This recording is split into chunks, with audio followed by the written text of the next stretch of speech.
Hey, ladies and gentlemen, Peter Rosenberg. I have the incredibly talented Chris Jericho sitting across from me. He has a brand new book out. It's called Undisputed, 1,372 Steps.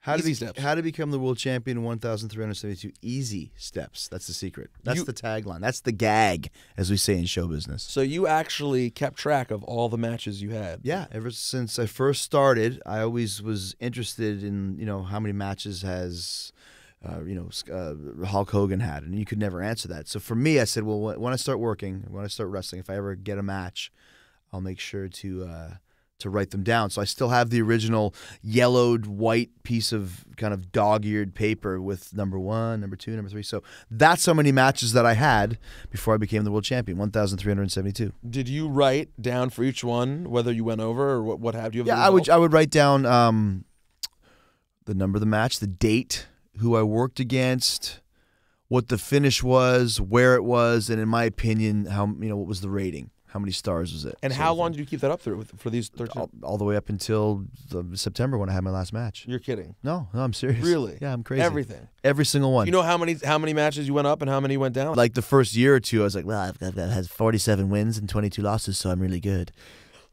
Well, I'm going to tell you that. I asked you also to write down how much money I made per match, but that kind of that would be awesome. Yeah, I guess you can't. It's too hard when you start getting paid weekly and that sort of thing. So, I'll tell you an awesome compliment I just heard about you. I thought was so cool. It came out of nowhere. A couple months ago, I was hanging out with a mutual friend of ours, MVP.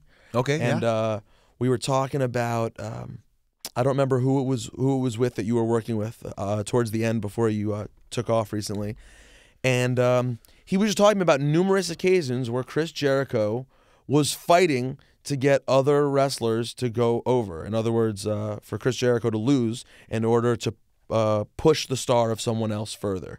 That there were a lot of times when they would think, no, Chris Jericho wouldn't lose, and you would say, it doesn't matter to my character. Why can't I lose? I mean, when you get to a certain point, and I said this in another interview earlier today, it's all about confidence in your abilities as a performer. So when you have that confidence, and as long as you reach a certain prominence, I mean, you can't lose every night. You can't, but you can, especially as a heel, you can lose 7 times out of 10 and not have any issues with it at all. Especially for me, because I've kind of become bulletproof, where I know exactly what I need to do to get the heat back. Give me a microphone for 2 minutes and we're fine, or not even just the facial expressions or the way you leave the ring or what you do afterwards, just sitting in the ring. So, if I'm working with a newer guy like you, Evan Bourne, what's it gonna mean for me to beat him? Nothing. Big deal. If he beats me and we do it right, then suddenly you have another guy on the radar that people take notice of. And for me, it doesn't make a difference. So, I think it's not a lot of guys can get away with it, but you can if you know how to do it right. And a good story about MVP is he's a great guy. I've known him for years. Had a lot of good times with him, but I'm still not completely sure what his real name is. Sometimes it's like Alvin Moore Jr. I saw that recently. It was Masan, whatever. I just call him M. Hey, M, what's going on, M? How you doing, M? And I even say, what is your name? And he's like, well, I was adopted by this guy, so I had this name, but then my father was really named this, and I had this name. I was like, I'm just going to call you M. Yo, the reason this is so hilarious to me is because I've gotten pretty tight with him over the last year or so, and he's literally hung out in my home. And I know his name is not MVP. What's his name? Right. But it's like he told me it once. It was like Hassan or something like that. Yeah, Hassan, but he also like Alvin But Burke, I saw he has a regular name Junior, and it's like, and some guys like to be called by their gimmick names, Montel, Vesuvius, Port, whatever. So it's like, you know what? I'm just going to call you M, and you figure it out. When you know what your name is, let me know.